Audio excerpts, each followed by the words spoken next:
Bonjour mes petits jambons, j'espère que vous allez bien. Moi, ça ne va pas du tout. Voilà, ça c'est fait, c'est dit. Fin de la vidéo, hein, voilà, vous pouvez liker, commenter, partager, tout ça, tout ça. Non, je rigole, hein, hey, j'ai plein de trucs à dire. J'ai un script, les enfants. C'est pas un script, hein, c'est une thèse. Je pourrais passer une licence avec. Alors, ça fait longtemps que je n'ai pas sorti une vraie vidéo. Alors, non pas parce que je ne voulais pas, mais parce que je ne pouvais pas. Et pourquoi? Bien, la réponse, elle est dans le titre. Quoi? Tu viens d'arriver au Japon et c'est ça ta première vidéo? Nous, on voulait voir des vlogs bien chill qui font rêver. Honnêtement, c'est ce que je pensais faire aussi en arrivant, mais la réalité m'a rattrapée avant même que je n'ai le temps de dégainer ma caméra. Et c'est de cette réalité-là qu'on va parler. Attention, disclaimer, il ne s'agit pas du tout d'un bashing anti-Japon. Ce n'est que mon expérience personnelle, ce n'est pas du tout une généralité. Et ça ne remet pas du tout en cause le fait que le Japon est un pays formidable. Mais je ne vais pas faire la langue de bois non plus. Donc, si vous n'aimez pas entendre la vérité, partez maintenant. Donc, tous les petits qui coulolent, touchent pas à mon Japon. Cassez-vous, c'est pas fait pour vous. Par contre, si vous projetez de venir au Japon un de ces quatre, restez ici parce que je pense que ça vous sera très utile. D'ailleurs, c'est le but de cette vidéo, ce n'est pas pour me plaindre, encore que cracher son venin, ça peut faire du bien aussi de temps en temps. Non, le vrai but, c'est vraiment de faire de la prévention. Donc, vous voilà avertis. Maintenant, si vous êtes toujours là, eh ben, accrochez-vous parce que là, je vais vous raconter tous les trucs sales qu'on m'a fait depuis que je suis arrivée au Japon. Donc, c'est parti. Générique.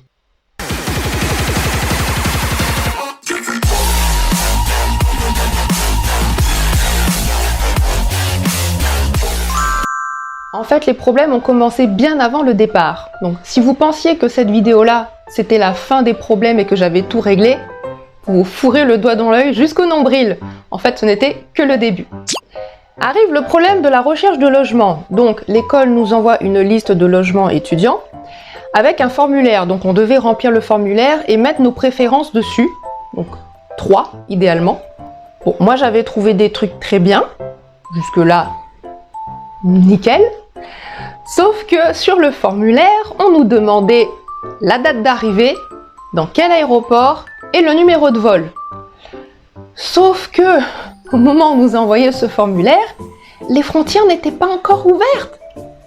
Mais comment veux-tu que je te dise à quel moment j'arrive? Je sais même pas quand est-ce que je vais partir. Le deuxième problème, ce sont les visas. Parce qu'une fois que les frontières ont ouvert, c'est-à-dire en mars, tous les étudiants se sont rués, mais littéralement, hein, tout le monde a rushé à l'ambassade du Japon de Paris pour faire leur demande de visa. Donc là, d'un coup, il y a eu des milliers de demandes à traiter, donc avec des délais de traitement de dossier qui étaient un petit peu démultipliés. Du coup, qu'est-ce qui s'est passé suite à cette prise d'assaut? Eh ben, avant de pouvoir avoir un rendez-vous à l'ambassade, il fallait attendre 2 mois. Parce que l'ambassade, elle était bookée sur 2 mois. À ça, il fallait ajouter 2 à 3 semaines de traitement de dossier. Donc, moi je sais pas pour vous, mais je vais pas réserver un billet d'avion si je suis pas sûre d'avoir mon visa. Hein. Heureusement, à ce moment-là, j'étais dans le sud, donc j'ai pu aller au consulat de Marseille, du coup. Donc l'avantage, c'est que là, il n'y avait pas besoin de prendre rendez-vous, j'ai pu y aller très vite. J'ai eu mon visa en 1 semaine, donc ça, franchement, nickel. Dès que j'ai eu mon visa, j'ai enchaîné sur la recherche de vol, donc j'ai réservé mon billet d'avion. Dès que le billet d'avion a été réservé, j'ai foncé sur le fameux formulaire. J'ai choisi non pas 3 logements, mais 10. La fille qui joue la sécurité à fond, tu vois. J'envoie tout ça, je suis contente, ouf, sauvée. Et ben ouf mes croûtes. J'ai reçu un mail qui me disait que c'était trop tard, tous les logements avaient déjà été pris. What? Attends. Entre le moment où j'ai reçu la liste des logements et le moment où j'ai validé mes choix, et j'ai envoyé le formulaire, il s'est passé 10 jours. Comment c'est possible qu'en 10 jours, il n'y ait plus rien? J'ai eu la réponse après. Et j'ai ragé d'ailleurs, quand j'ai su ce qui s'est passé.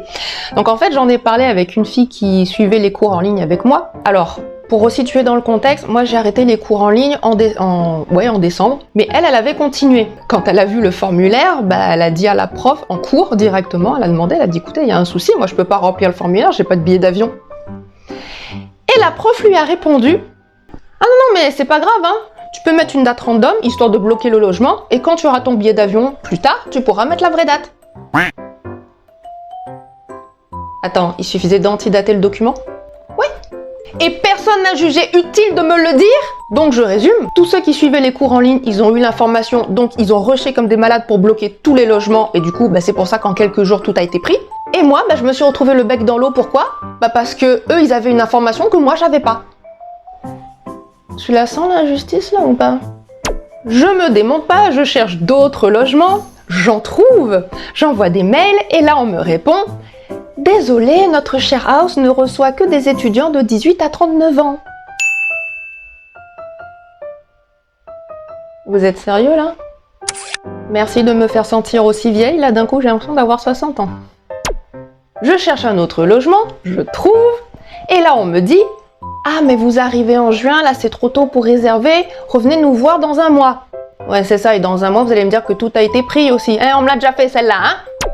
Je cherche d'autres logements, je trouve, et là il y a un autre problème, c'est la carte de résident. En fait, il faut être sur place, pour visiter les appartements et pour faire les papiers, et surtout, il faut la carte de résident. Alors la carte de résident, on ne te la donne qu'une fois sur place. Il faut être au Japon, en fait, pour avoir ta carte de résident. Le problème, c'est que pour avoir une carte de résident, il faut une adresse au Japon. Mais pour avoir une adresse au Japon, il faut une carte de résident. Le serpent qui se mord la queue, tout ça, je suis encore bloquée, youpi! On est à 2 semaines du départ, quand enfin je reçois une autre liste de logements de la part de l'école. Alors là, ouf, je regarde, et là, je trouve le coup de cœur. Mais vraiment, le coup de cœur. Deco House.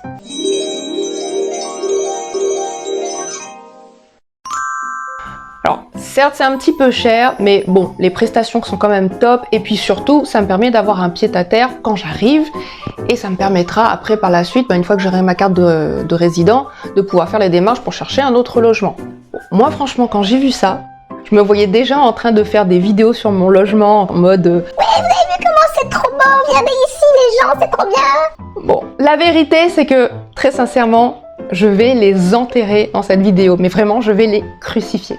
Alors, même si le temps presse, je ne confonds pas vitesse et précipitation, donc j'envoie quand même un mail où je demande vraiment le détail exact de ce que coûte le logement. Donc vraiment, le loyer, les charges, qu'est-ce que ça comprend, les charges, les taxes, l'assurance, vraiment voilà, je demande tout, combien ça coûte exactement, tout compris. Et j'attends fébrilement.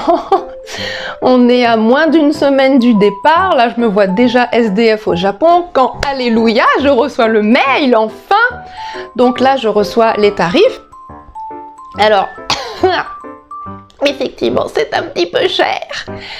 Mais là, on va être clair, je n'ai plus beaucoup de temps devant moi, et puis je me dis que de toute façon ce sera toujours mieux que de me retrouver à la rue. Donc ça y est, c'est bon, je valide, ouf! Je ne vais pas souffler très longtemps.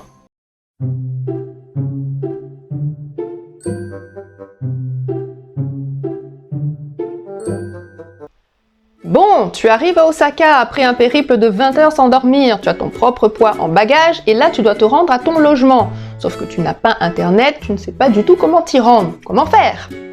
Pas de panique, tout est prévu. Donc moi j'avais souscrit avant de partir à un service pick-up. Donc c'est-à-dire que quelqu'un vient me chercher à l'aéroport et m'emmène directement à mon logement. Alors certes c'est un service payant, mais ça coûte moins cher que de payer un taxi. Et de 2, ça t'évite le stress de te demander comment je vais faire quand j'arrive, tout ça, machin. Non, t'arrives, t'es tranquille, on te prend en main, on te dépose, super. Ouais, quand on vient te chercher. Mais quand on ne vient pas te chercher? Vous vous souvenez la petite vidéo que j'avais fait sur Instagram quand je suis arrivée? C'est cet épisode-là. D'ailleurs, les gens, viendez sur Instagram, je raconte tout en temps réel, on s'amuse beaucoup, viendez. Je referme la parenthèse. Donc, on va faire un petit retour dans le temps. Vous me connaissez maintenant, je suis quelqu'un de très prudent, et pour cause, vu toutes les galères qui m'arrivent. Donc par précaution, j'envoie un petit message pour bien demander si tout est ok pour le service pick-up, pour confirmer que j'arrive bien le 3 et que on vienne bien me chercher comme c'était prévu. Réponse? Oui, on vient te chercher le 4 juin. On peut dire que l'erreur est humaine, donc je précise, non, je n'arrive pas le 4, mais le 3. Oui, mais tu arrives tard, plus le temps du débarquement, donc on vient te chercher le 4. Ah, en fait, c'était pas une erreur. Vous ne venez pas parce que ça ne vous arrange pas. Et en plus, vous me dites ça le jour du départ, c'est-à-dire au moment où je ne peux plus rien faire. Ça vous aurait fait mal de me le dire plus tôt. Et encore, D'abord, ça c'est parce que j'avais envoyé un message. Mais si je l'avais pas fait, je me serais pointée à Osaka la bouche en cœur en pensant qu'on allait venir me chercher. Et là, arrivé à l'aéroport, j'aurais vu personne, j'aurais pas compris. Et ça c'est normal, ça choque personne. Mais je vais passer la nuit où? Bah tu peux aller à l'hôtel ou alors tu prends le bus jusqu'à Kobe. Mais gros, t'es conscient que c'est justement pour éviter tout ça que j'avais payé le service pick-up? J'ai pas internet, donc je sais même pas comment trouver un hôtel. Et 2, même si j'en trouve, j'ai 2 grosses valises, 2 sacs, et malheureusement, comme je ne m'appelle pas Shiva, je n'ai pas assez de bras pour tout porter toute seule, donc c'est juste pas possible. Donc pour faire simple, le jour du départ, avant même de partir, je savais qu'à mon arrivée, j'allais passer la nuit dehors. Je l'ai pas dit à mes parents parce que je voulais pas les inquiéter et de toute façon ça n'aurait rien changé à la situation puisque c'était trop tard. Alors, bon, j'étais pas hyper sereine non plus, mais en même temps je me suis dit, allez, fais confiance à la vie, tu trouveras bien une solution sur place, on verra. Au final, j'ai dû prendre le bus pour aller à la gare de Sannomiya à Kobe. Et là, une prof m'a récupérée et m'a emmenée à l'hôtel le plus proche. Donc c'est là que j'ai tourné ma vidéo. Et non, je ne suis pas allée à mon logement tout de suite. Pourquoi? Eh bien parce que les admissions, enfin les entrées, ça ne se faisait jusque... Il faut que j'apprenne à articuler très sincèrement. Les admissions d'entrée, ça ne se faisait que jusqu'à 19h et moi je suis arrivée, il était 20h passé. Donc je récapitule, j'ai payé le service pick-up dont je n'ai pas bénéficié puisque j'ai dû prendre le bus à mes frais et que j'ai dû payer l'hôtel en plus. Donc résultat des courses pour cette première nuit, ça m'a coûté 64 000 yens, plus le stress de pas trop savoir ce qui allait m'arriver, et ben finalement j'aurais peut-être dû prendre le taxi. Alors sur le coup je l'avais un peu en travers, je vous le cache pas, mais j'étais tellement claquée, je me suis dit allez, laisse couler, c'est pas grave, les erreurs ça arrive, ça ira mieux demain. Erreur!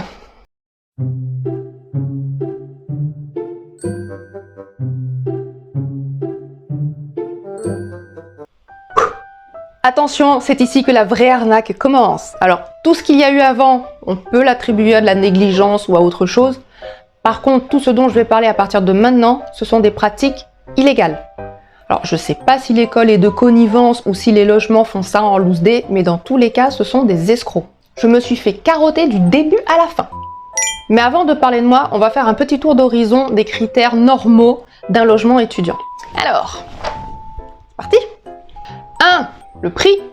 Alors, un logement étudiant, normalement, ça ne devrait pas excéder 45 000 yens par mois, tout compris. C'est-à-dire le loyer, plus les charges, à savoir l'eau, l'électricité, le wifi, l'assurance. Voilà.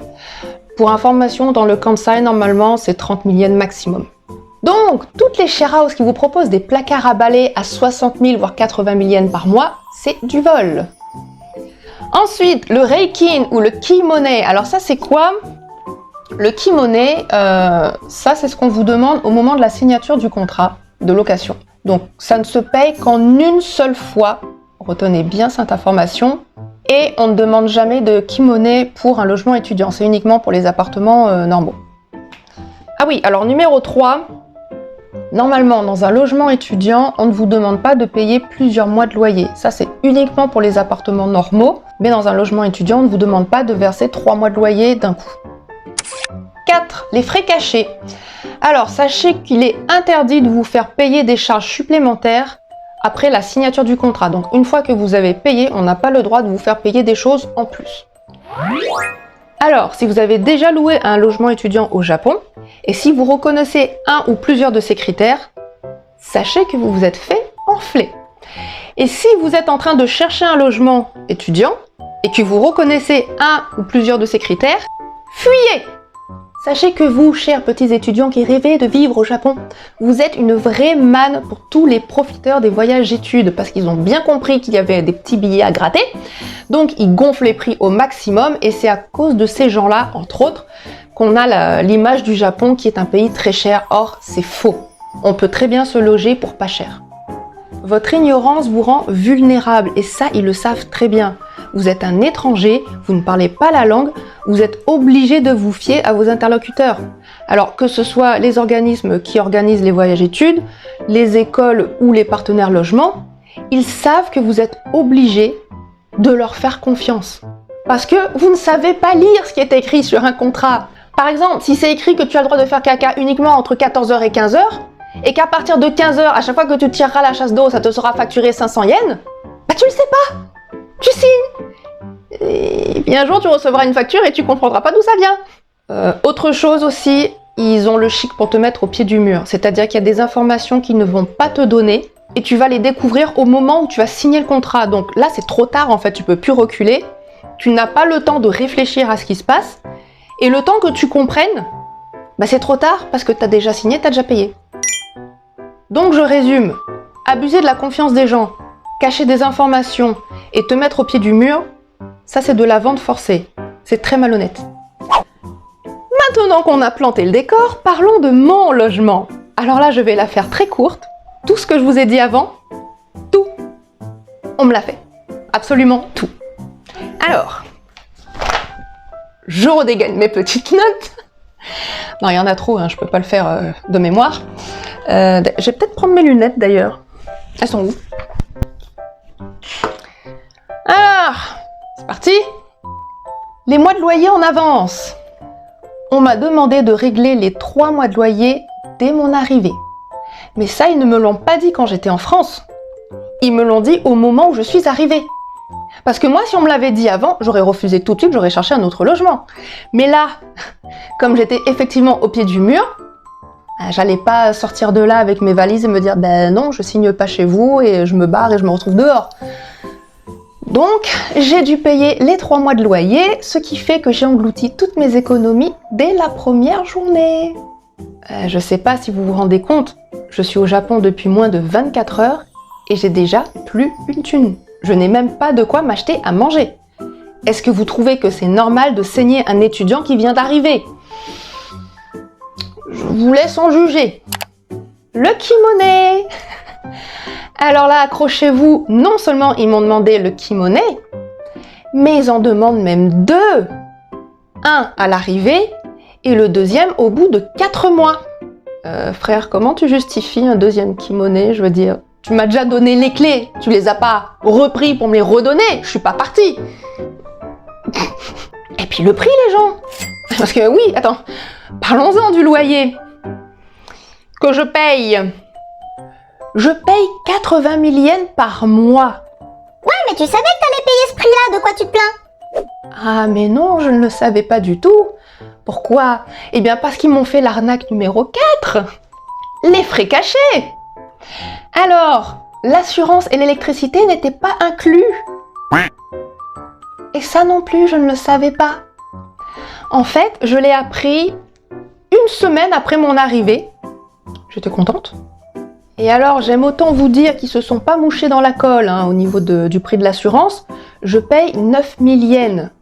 Alors, il faut savoir que normalement, l'assurance, ce qui comprend l'assurance incendie, vol ou dégâts dans la chambre, pour une piole de 17 mètres carrés, normalement, c'est 500 yens par mois. Donc, moi, dans mon cas, vu que je reste 3 mois, ça aurait dû faire 1500 yens, quoi.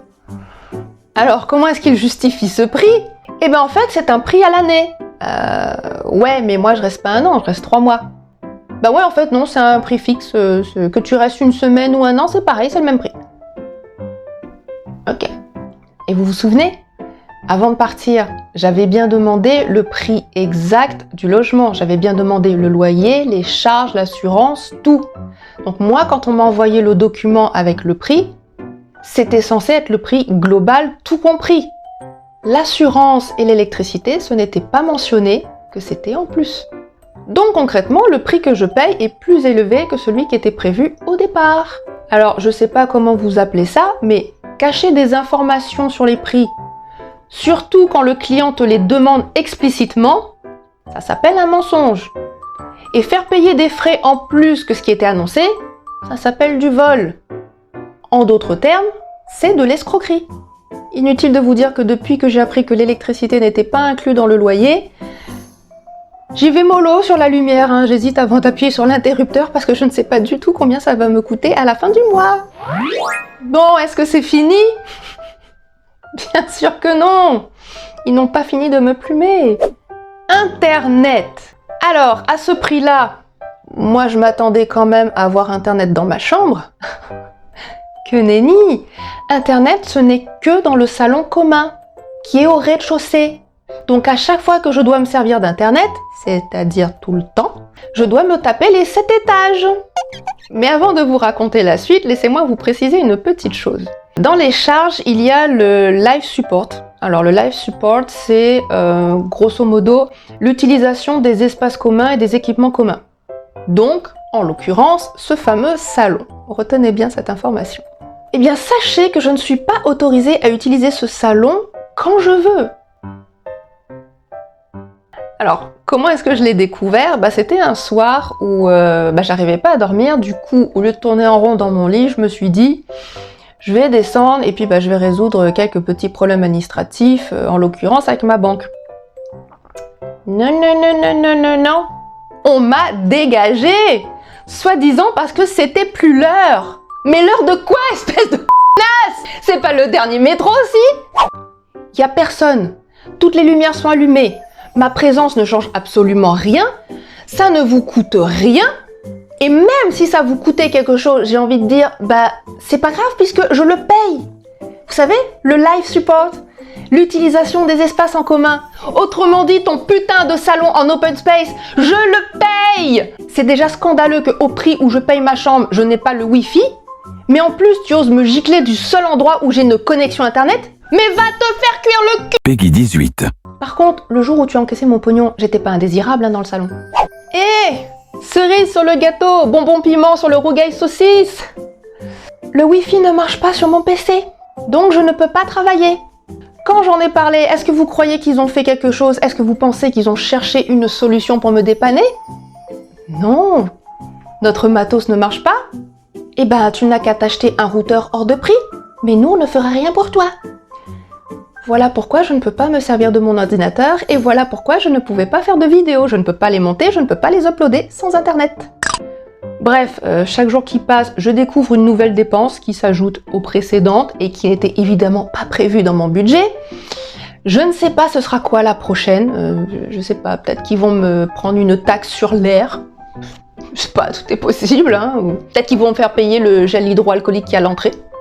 Alors, c'est la Mimi du futur qui vous parle parce qu'au moment où j'ai tourné la vidéo, je ne le savais pas encore, mais l'eau aussi était payante. J'ai reçu ma facture, cette semaine, et en plus il se mouche pas dans la colle du tout. Sachez que je paye 4 fois le prix de l'eau normale. En fait, là, ce que vous voyez sur la facture, c'est ce que normalement on devrait payer tous les 2 mois. Moi, j'ai reçu cette facture au bout de 2 semaines. Alors, comment est-ce qu'ils justifient ce prix? En fait, ils me font payer la consommation d'eau, mais aussi l'évacuation des canalisations. Autrement dit, le simple fait que l'eau puisse s'évacuer par les égouts, je le paye. Donc concrètement, à chaque fois que je tire la chasse d'eau, maintenant j'ai peur d'utiliser l'eau aussi. Voilà, ça c'est fait. Youpi! Bon, inutile de vous dire qu'avec tout ça, je dors très mal la nuit. Et ce n'est pas à cause de la mauvaise qualité du futon. On va en parler, du futon, parlons-en. Alors, la literie. La literie n'est pas fournie. Quand tu arrives, en fait, tu as une chambre vide. Oui. Donc, l'école m'a loué un futon à 9000 yens. Bon, là, je pense qu'ils se font une petite marge quand même parce que tu as le même pour 5000 yens sur Amazon. Et surtout, c'est une galette. Tu vois, tu prends une housse de couette, tu la mets par terre, tu t'allonges dessus, c'est la même.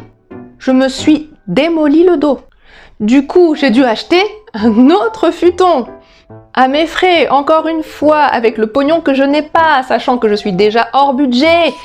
Quoi vous dire, au-delà du fait que je suis dans le caca sur le plan financier, il y a le préjudice moral. Alors celui-là, il est difficile à chiffrer, mais clairement, c'est ce qu'il y a de pire. Le sentiment de trahison, le fait de se sentir dupé, c'est très très violent ça pour moi. Je le vis comme une agression, très clairement. Le vol est une agression. Tous ceux qui ont été victimes de vol le savent, tous ceux qui ont été victimes d'escroquerie le savent. C'est un traumatisme. Je vais revenir sur ça un petit peu plus tard d'ailleurs.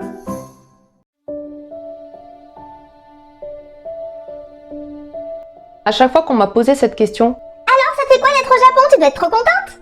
J'avais beaucoup de mal à répondre à cette question. J'avoue que mes réponses étaient assez tièdes, elles manquaient totalement d'enthousiasme et ça c'est quelque chose qui a été assez mal compris. Et quand j'osais dire que ça allait pas très fort, on m'envoyait systématiquement dans les dents. Bah t'es au Japon, profite! Alors, c'était pas mal intentionné, hein. Au contraire, je pense que ça avait plutôt pour but de me rebooster. Mais ça a eu l'effet inverse. Alors, c'est comment le Japon? Ben, tu sais, je galère. Oui, mais t'es au Japon, c'est le rêve. Je me suis fait arnaquer, j'ai plus un rond. Oui, mais t'es au Japon, profite. Profiter de quoi? J'ai même pas 100 yens pour acheter un onigiri. Oui, mais t'es au Japon, ça pourrait être pire. Bah, à ce rythme-là, je serai bientôt SDF. Oui, mais t'es au Japon. Tu pourras dormir sur un carton japonais, regarde. Il y a le logo Poula dessus, c'est trop la classe. Je me suis fait violer aussi. Par un japonais? Trop de la chance. J'ai vraiment envie de mourir. Oui, mais t'es au Japon. Mais ta gueule! Oui, je suis au Japon, oui, c'est un pays extraordinaire, mais est-ce que ça rend mes galères moins graves pour autant? J'ai vite compris que j'avais pas le droit de dire que ça allait pas, donc j'ai arrêté d'essayer, j'ai fermé ma bouche et j'ai posté sur Instagram ce que les gens avaient envie de voir, à savoir des belles photos et des belles vidéos. Et de toute façon, vu que c'est moi qui voulais venir, que j'ai bassiné tout le monde avec ça pendant 2 ans, j'avais pas le droit de l'ouvrir. Quand tu veux quelque chose, tu n'as pas le droit de te plaindre quand tu l'as eu. Sauf que je me plaignais pas, je ne faisais qu'énoncer des faits. Mais le problème, c'est qu'on est dans cette culture du dire la vérité, c'est se plaindre. Dire la vérité, c'est critiquer. Dire la vérité, c'est être négatif. Du coup, on dit plus rien. Si tu vomis pas des arcs-en-ciel par les oreilles et que tu n'es pas au pays des poneys et des bisounours, tu es quelqu'un de négatif et de dépressif. Bah désolé les gens, mais moi je suis pas une licorne. Hein. Je vais prendre un exemple qui va parler à toutes les mamans de la planète. Vous savez, quand une femme, elle veut avoir un enfant, à un moment donné, à force de passer des nuits sans dormir et que ton gamin il te casse les pieds, que tu peux même pas faire caca tranquillement parce qu'il tambourine à la porte, parce que non maman, tu es trop loin de moi, tu as coupé le cordon, c'est inadmissible. Si jamais tu as le malheur de dire « Je suis fatiguée, j'en peux plus, j'ai besoin de dormir, je vais pas y arriver, c'est trop dur », malheureuse, mais qu'as-tu dit? Tu l'as voulu ton gosse? Bah arrête de te plaindre, faut assumer maintenant. Oui, elle le voulait, mais c'est pas parce qu'elle le voulait que par automatisme ça va devenir facile. Je veux dire, je sais pas moi, c'est comme le mariage, il y a plein de gens qui veulent se marier. Mais est-ce que pour autant c'est facile? Il suffit de voir le nombre de divorces, hein, c'est très parlant. Mais voilà, c'est comme tout, je veux dire, les études, enfin, tous les projets, tous les rêves ont un prix. Tout est difficile. Et c'est pas parce que tu as eu envie de le faire, c'est pas parce que tu voulais le faire, que par magie, ça va devenir facile. C'est pas parce que tu voulais le faire que d'un coup, tu es une espèce de super-héros et que tout va glisser tout seul. Faut arrêter de culpabiliser les gens comme ça, je vous en prie. Non, parce que moi, clairement, je culpabilisais. Hein. Non seulement je culpabilisais de m'être plaint, mais en plus, je culpabilisais même du simple fait de ne pas me sentir bien. Le simple fait de ne pas être heureuse, épanouie dans l'espèce d'euphorie incroyable, je me disais que j'avais un problème. Je me disais que j'étais pas normale. Et en toute honnêteté, je ne comprenais même pas pourquoi je me sentais pas bien depuis le début, pourquoi j'avais cette espèce de sentiment de malaise là. Tout ce que je savais, c'est que j'étais mal dans ma peau, mais je savais pas pourquoi. Et je culpabilisais à mort. Je me disais, mais t'as pas le droit de pas être heureuse, tu vis ton rêve, tu vis le rêve que beaucoup de gens voudraient vivre, tu devrais être dans le bonheur absolu, comment ça se fait que tu n'es pas épanouie? J'en suis venue à penser que peut-être j'étais trop exigeante, j'avais trop d'attentes, ou alors que peut-être j'étais quelqu'un de trop fragile aussi, voilà, je me suis dit que j'étais quelqu'un de faible, qu'une personne normale, elle traverserait ça les doigts dans le nez, donc je culpabilisais de pas être assez forte. J'ai culpabilisé aussi d'avoir fait des mauvais choix parce que j'étais convaincue que c'était ma faute si je m'étais fait couillonner. Je me disais que j'avais mal choisi mon école, que j'avais mal choisi mon logement, que si je m'étais fait avoir c'était ma faute parce que j'avais pas été assez attentive. Je doutais de moi en fait, je doutais de ma capacité à prendre des décisions. En gros, j'étais convaincue que tout ce qui arrivait, c'était moi le problème. Alors tout ce que je viens d'expliquer là sur mon ressenti, je ne le savais pas, mais c'est exactement la réaction de toutes les victimes d'escroquerie. Alors je vais vous lire un petit peu ce qu'on peut lire sur le traumatisme lié à l'escroquerie. Si nous sommes ou avons été victimes de fraude, d'escroquerie, nous sommes souvent moins entendus car contrairement aux violences physiques, ce type de souffrance n'est pas visible. Nous sommes perçus et nous percevons comme responsables de notre situation en raison de notre naïveté. Nous nous sentons stupides de nous être fait avoir, notre image de nous, notre estime est fortement impactée, voire disparaît. Notre dévalorisation est grande et peut amener à douter à notre raison de vivre. Plus cet impact est important, plus la culpabilité se renforce, plus la honte est présente. Les escrocs sont des personnes sans scrupules. Ils sont maîtres dans l'art de la manipulation, ils ont une grande force de persuasion et n'ont aucun remords. Un autre article. Les dégâts financiers sont souvent évoqués. Pourtant, d'autres dommages plus importants sont à déplorer. Qu'en est-il de l'être humain ? Madame X est tombée rapidement en dépression, submergée de remords et de culpabilité, et surtout d'une honte terrible. Elle devient paranoïaque. Elle a peur et se sent désormais vulnérable. Elle et 4 de ses collègues ont des traumatismes sérieux. Contrairement aux violences physiques, l'escroquerie peut avoir des conséquences psychologiques non visibles. Les victimes se sentent responsables et coupables de s'être fait piéger. Effectivement, tout ça, moi je l'ai ressenti, la honte, la culpabilité, tout ça, jusqu'au jour où j'en ai parlé avec Kevin de la chaîne Le Japon en noir et blanc. Alors pour ceux qui ne connaissent pas Kevin, il a vécu plusieurs années au Japon, je crois 6 ans, majoritairement dans le Kansai. Sa femme est japonaise, tous les deux ils connaissent très bien Kobe, et surtout Kevin a été agent immobilier. Donc il connaît très bien les prix du marché, il connaît les pratiques qui sont légales et celles qui ne le sont pas. Et quand je lui ai raconté tout ce qui m'était arrivé, donc tout ce que je vous ai dit là dans la vidéo, il était scandalisé. Alors je vais partager un petit peu avec vous quelques screenshots. Je vois Kimoné pour un logement étudiant. Ils sont bizarres, eux. Ils se gavent comme des cochons. J'ai jamais vu ça. Ma femme non plus n'a jamais vu ça, c'est bizarre. Et tous les 3 mois, un Reikin Kemoni ? C'est même pas sûr que ce soit légal. Normalement, un kimoné, c'est une fois et jamais sur un logement étudiant. 70 000 yens de kemoni, c'est pour un logement cher. En général, au moins 80 000 yens de loyer. Ils sont vraiment malhonnêtes, ces gens, je suis pas content. Je croyais que c'était moi le problème. Non, c'est eux les enculés malhonnêtes. Au final, ça t'aurait coûté moins cher de louer ton propre appartement à 30 000 yens par mois. Mais le timing était pas bon, c'est dommage. Et quand j'ai découvert que l'assurance et l'électricité n'étaient pas inclus, tu t'es clairement fait arnaquer. L'assurance, 9 000 yens pour 3 mois dans un logement de 18 mètres carrés, ils ont fumé ou quoi? L'électricité pas inclus, pour un logement étudiant, c'est du jamais vu. Tu payes plus cher ton logement étudiant que mon logement à Osaka de 45 mètres carrés, c'est n'importe quoi. Bientôt ils te diront l'eau, le gaz c'est pas inclus, même ma femme est choquée. Et ce qu'ils font c'est interdit, rajouter des charges après que t'aies signé le contrat. Normalement, un logement étudiant c'est fait pour que ce soit le moins cher possible, ça peut pas dépasser 30 000 yens par mois, ils sont fous. La plupart des écoles fournissent des logements autour de 15 000, 25 000 yens par mois. Là, ils gonflent les prix pour arnaquer les étrangers. ça se passe aux commentaires.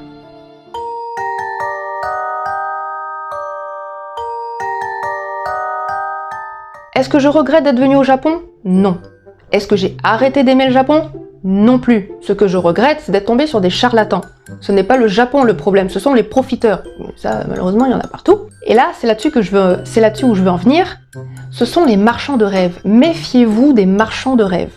C'est-à-dire tous ceux qui nourrissent vos rêves ou qui les exploitent pour vous soutirer du pognon. Oui, petit otaku innocent, ta passion pour le Japon fait de toi une cible de choix idéale pour tous ceux qui organisent des voyages au Japon, mais aussi pour certains influenceurs. Le business du voyage au Japon, c'est une vraie pompe à fric, que ce soit les agences de voyage ou les organismes qui organisent des voyages études. Par exemple, si tu passes par une agence de voyage, un séjour de 2 semaines à Tokyo, ça va te coûter entre 2 000 et 3 000 euros. Moi, j'ai payé 1 500 euros pour un séjour de 6 semaines, soit 4 à 6 fois moins cher. Eh bien, c'est exactement la même chose pour les organismes qui te mettent en contact avec tes écoles. En fait, il faut savoir qu'ils prennent des grosses marges.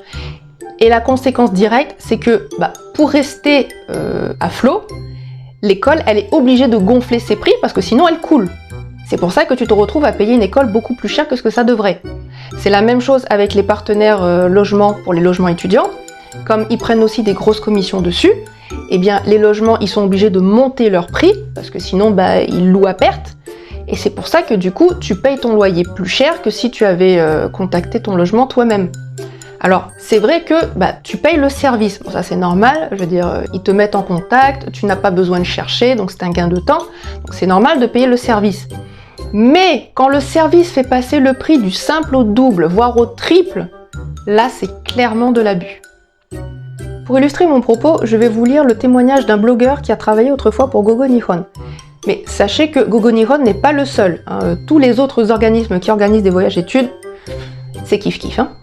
Gogoniron est connu même chez les anglophones. Ils sont connus pour soutirer des grosses commissions aux écoles. Sache que si tu vois un article ou une vidéo YouTube sur Gogoniron, le youtubeur a été bien payé. À l'époque, c'était 300 € par article, 1000 € à 5000 € pour une vidéo. Les influenceurs laissent leurs abonnés se faire arnaquer, ils préfèrent l'argent à leurs abonnés. Moi, j'ai supprimé les articles que j'ai écrits quand j'ai compris leur supercherie. Les influenceurs, alors parlons d'eux maintenant. Les influenceurs. Alors les influenceurs, ils sont payés pour dire du bien de leurs sponsors. Jusque-là, j'ai envie de dire, c'est assez logique. Des fois, le sponsor, c'est un pays. Par exemple, en ce moment, il y a une grosse campagne de pub là, en Corée pour relancer le tourisme parce que le coco il a un petit peu fait des dégâts quand même. Donc le gouvernement, il a invité plusieurs streamers qui ont des grosses communautés pour venir faire la promo en fait de la Corée. Sachez qu'ils ont été grassement payés pour ça. Ok, mais c'est quoi le problème? Le problème, c'est qu'ils ne connaissent pas nécessairement bien la Corée, donc ils ne vont pas pouvoir te mettre en garde contre les dangers potentiels que tu pourrais rencontrer sur place. Et le problème, du coup, c'est que les touristes qui y vont en Corée, avec cette image un petit peu bisounours, tout ça, c'est un pays safe, il m'arrivera jamais rien, tout est super, tout est formidable, il y en a à qui il est arrivé vraiment des mésaventures, somme toute, assez tragiques, faute d'avoir été correctement renseigné. Donc en fait, d'où vient le problème? Il y a deux cas de figure. Le fait que l'influenceur lui-même ne connaît pas vraiment le pays, du coup, il peut pas te mettre en garde contre un danger que lui-même ignore, ça c'est évident. Le deuxième cas de figure, et malheureusement ça existe, il y a ceux qui connaissent la vérité, mais qui vont taire l'information volontairement, parce que tu te doutes bien que le mec, il est pas payé pour te faire peur, il est payé pour que tu viennes dans le pays, ok? Alors, toujours sur la chaîne de Togen, il y a une autre vidéo aussi qui est très intéressante, c'est la réaction qu'il a faite à la vidéo de Papsan, et je trouve que son analyse est assez pertinente, justement, où il explique comment est-ce qu'un influenceur peut donner une image incomplète du pays dont il parle en fait. Et il donne une image incomplète, pourquoi? Alors, je dis pas fausse, je dis bien incomplète. Incomplète parce que il ne va te parler que des bons côtés du pays, mais tous les trucs qui sont pas glamour, on dit rien. Tous les trucs qui sont pas instagrammables, on n'en parle pas. Et pourquoi est-ce qu'on n'en parle pas? Premier cas de figure, l'influenceur ne connaît pas suffisamment bien le pays dont il parle. Par exemple, s'il a une expérience un peu récente, c'est-à-dire moins d'1 an dans le pays, il est encore dans la phase de découverte. Et dans cette phase, généralement, tu t'émerveilles de tout parce que tout est formidable, tout est merveilleux, tu n'as que des bonnes surprises, donc forcément, l'image que tu as du pays, elle est extrêmement positive. C'est exactement la même chose quand tu as un coup de foudre. Tu vois, quand tu as un crush sur quelqu'un, la première impression qu'elle te fait, c'est « Oh, cette personne est trop géniale !» Mais tu ne connais pas assez bien cette personne, tu ne connais pas ses défauts. Pour ça, il faut que tu passes du temps avec cette personne, en tout cas suffisamment de temps, pour pouvoir voir quels sont les autres aspects de sa personnalité. Le pays, c'est pareil. Si tu n'y passes pas suffisamment de temps, tu ne sais pas qu'est-ce qu'il y a derrière. Donc toi, tout ce que tu vois, c'est tout ce qui est génial, et forcément dans tes vidéos, qu'est-ce que tu vas dire? C'est génial, tout est formidable, les gens viendez, c'est trop bien ce pays, c'est super! Alors attention, ce discours, il est totalement sincère. Le problème, c'est qu'il est faux. Enfin, il est incomplet. Et toi qui regardes les vidéos, du coup, tu te trompes aussi. Au même titre que l'influenceur qui se trompe lui-même. Donc si tu prends pour argent comptant tout ce que ton influenceur te dit, le jour où tu vas te retrouver dans le pays, tu vas te faire plumer. Donc moi, si je peux vous donner un conseil, ne prenez pas pour argent comptant tout ce qu'on vous dit. Remettez les choses en question, même si c'est ton influenceur préféré, que tu le kiffes, tout ça, machin, ce n'est qu'un être humain, d'accord? Ce n'est pas un demi-dieu. Lui aussi fait caca, je suis désolée de briser tes rêves, c'est un être humain. Et donc, comme tout être humain, il peut faire des erreurs, il peut se tromper. Donc, s'il se trompe et que toi, tu crois tout ce qu'il dit, tu vas te planter aussi, tu vas te gameler et tu vas être une proie vraiment pour tous les profiteurs, justement. Et ça vaut pour moi aussi, hein. Je vais prendre un exemple tout bête, mais moi aussi au début je faisais l'apologie de Gogoniron. Pourquoi? Parce que ma première expérience avec eux, elle a été vraiment très très bonne. Leur équipe, elles sont compétentes, hein, on va pas se mentir, ils font du très bon boulot, ça on peut pas leur enlever. Et puis surtout, je ne savais pas à quel point ils s'engraissaient sur mon dos. Voilà, donc il me manquait des informations. Ma vision de Gogo Nihon n'était pas complète. Si j'avais eu ces informations-là à cette époque-là, mon discours aurait été beaucoup plus nuancé. Je précise quand même que moi, j'ai pas été payée pour ça. Moi, j'ai touché aucune commission. J'ai juste parlé des choses qui, pour moi, étaient intéressantes parce que je pensais sincèrement que c'était une bonne affaire, en fait. Et comme moi, j'étais convaincue d'avoir fait une bonne affaire, je voulais vous en faire profiter aussi. Donc voilà, ça arrive à tout le monde de se tromper, ok? Donc gardez quand même votre esprit critique. Ça peut toujours servir. Et ça, c'est dans le meilleur des cas. On va partir du principe que l'influenceur en question, il est sincère et il est juste ignorant, d'accord? Mais il y a un autre cas de figure, ce sont les influenceurs qui savent. Ceux qui vous mentent délibérément pour vous vendre leur camelote. Je suis désolée de vous décevoir, mais il en existe et beaucoup plus que vous le pensez. Et là, je ne fais pas seulement référence aux streamers, vous savez, qui se font du pognon grâce aux sites illégaux de casino en ligne. Non, non, dans le YouTube game du Japon, il y en a aussi beaucoup des influenceurs qui vous arnaquent. Je vais prendre un exemple tout bête. Les applis pour apprendre le japonais sans effort. C'est de la flûte. Personne n'a jamais appris ni maîtrisé une langue grâce à une appli. Tous ceux qui parlent japonais aujourd'hui, ils ont travaillé. Ils sont allés à l'école, à la fac, ils ont acheté des bouquins, ils ont étudié, ils ont bûché. D'accord ? Y compris ton influenceur préféré qui parle parfaitement japonais, n'est-ce pas ? Et qui va te vendre une application pour apprendre le japonais alors qu'il sait très bien que ce n'est pas grâce à ça que tu vas apprendre le japonais. Je peux en parler pour l'avoir testé. Rosetta Stone, c'est du flan. Heureusement pour moi, je n'ai pas pris l'option à vie, parce que ça sert à rien. Moi, je crois que j'ai pris le truc pour 3 mois ou 6 mois, et en toute sincérité, heureusement, parce que en fait, que tu prennes l'option 6 mois ou que tu prennes l'option à vie, tu as exactement le même contenu. Tu as, par exemple, en japonais, tu as 36 semaines de cours. Pas une de plus, en fait. C'est pas une application évolutive où tu débloques des niveaux au fur et à mesure. Non, non, non, non, non, non, non. Tu as 36 semaines de contenu, point. Et crois-moi que c'est pas avec ce contenu-là que tu vas parler couramment japonais. Ça ne t'emmène même pas au niveau N5. Or, le niveau N5, c'est le niveau débutant. Si moi je le sais, tu peux être sûr que ton influenceur qui parle parfaitement japonais le sait aussi. Donc, si tu as de l'argent à dépenser, moi je te conseillerais d'aller acheter des bouquins, de t'inscrire à des cours et de travailler.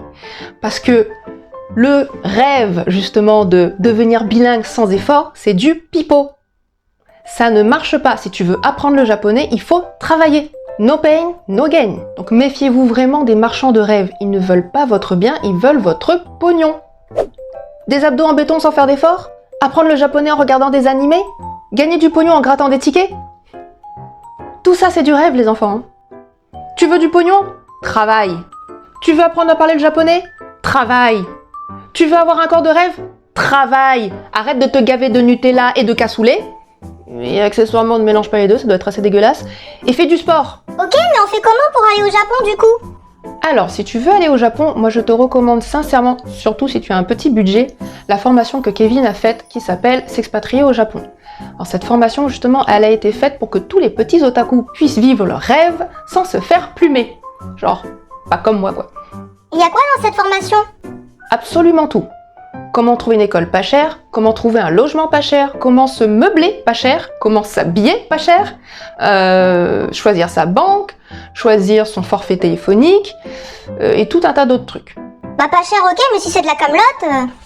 Ah non mon petit boudin, pas cher ne rime pas nécessairement avec médiocre, hein. Les appartements, c'est pas des taudis insalubres, pas du tout, ce sont de très beaux appartements. Pour les écoles, c'est pareil, ils t'aident vraiment à choisir les meilleures écoles, et en plus, ils t'aident selon l'endroit où tu veux aller, donc tu peux vraiment aller dans tout le Japon si tu veux, y a pas de souci. Quoi d'autre ? Il y a aussi tout un module pour trouver du travail, donc sur quel site aller pour pouvoir chercher un baito, comment écrire son CV, etc. Et tu as aussi un suivi personnalisé, c'est-à-dire que si tu as la moindre question qui t'arrive quoi que ce soit, tu lui envoies un message et lui il te répond FISA et il t'aide à débloquer la situation. Donc tu seras jamais livré à toi-même. Ouais mais tout ça c'est payant. Alors oui, mais rien qu'avec le prix du loyer, tu rentabilises la formation et ce dès le premier mois de loyer. Donc pareil, avec le prix de l'école, tu rentabilises aussi la formation et surtout le reste. Donc franchement, tu perds absolument rien. Et toi t'es payé combien pour vendre cette formation ? absolument rien. Je ne fais absolument pas de sponsoring. D'ailleurs, Kevin ne sait même pas que je parle de sa formation dans ma vidéo. Donc, voilà. Non, je le fais sincèrement pour que ce qui m'arrive aujourd'hui n'arrive pas aux autres. C'est vraiment pour ça que je le fais. J'ai vraiment pas envie que d'autres personnes se fassent arnaquer comme moi je l'ai été. Mais comme je vous l'ai dit précédemment, ne me croyez pas sur parole, hein. Moi, si je peux vous donner un conseil, c'est d'envoyer des DM à Kevin directement et de lui poser toutes les questions que vous voulez, de comparer le prix de sa formation et des prestations qu'il y a dedans par rapport au prix et aux prestations des agences comme Gogo Nihon par exemple. Vous comparez et vous vous faites votre propre opinion, vous vous faites votre propre avis et vous prenez votre propre décision. S'il y a bien un conseil que je peux vous donner, certainement le meilleur conseil que je puisse vous donner, ce serait celui-là. Voilà, cette vidéo est à présent terminée, j'espère qu'elle vous a plu. Non pas que mes malheurs vous ont plu, encore que, si ça vous fait rire, j'ai envie de dire tant mieux, mais surtout dans le sens où ça vous aura apporté quelque chose, des informations qui peut-être vous auront été utiles. Et si c'est le cas, et bien évidemment, n'oubliez pas de liker, commenter, partager, vous abonner. C'est très important parce qu'il faut vraiment, je pense, que cette vidéo soit vue, mais pour qu'elle soit vue, il faut qu'elle monte dans les algorithmes de YouTube. Donc vraiment, allez-y, mettez le paquet pour qu'un maximum de gens voient cette vidéo. Pensez également qu'il y a mon Utip, donc vous pouvez vous inscrire et soutenir mon travail grâce à des dons. Bon, là, en l'occurrence, il est possible que les dons servent plus à ce que je m'achète un paquet de pâtes plutôt qu'une caméra. Mais dans un sens, ça sert quand même les intérêts de la chaîne parce que tant que je suis vivante, je peux faire des vidéos, alors que si je meurs, voilà. Du coup, si vous avez des tickets restaurants, je prends aussi. T'as la fille qui fait la manche, on se croirait dans le métro. Attends. Transformation.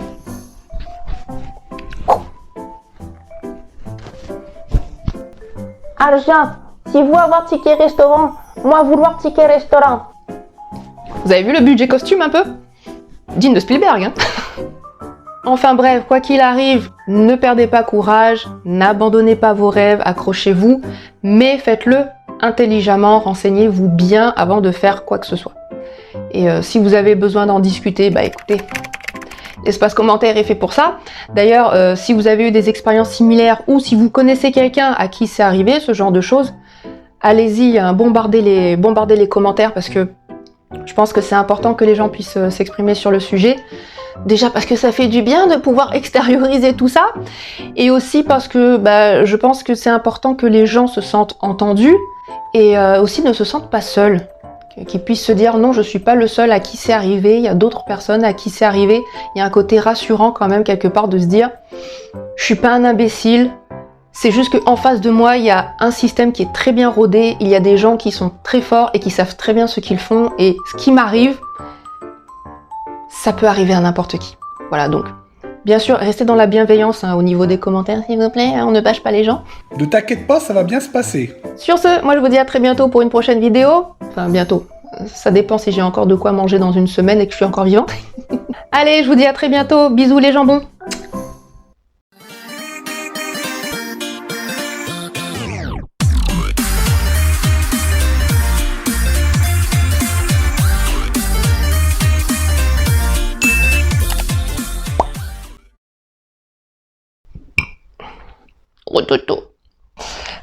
Je vais peut-être prendre mes lunettes d'ailleurs.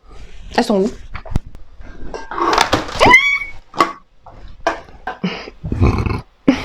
Diantre que je suis élégante. Je suis une femme pleine de délicatesse.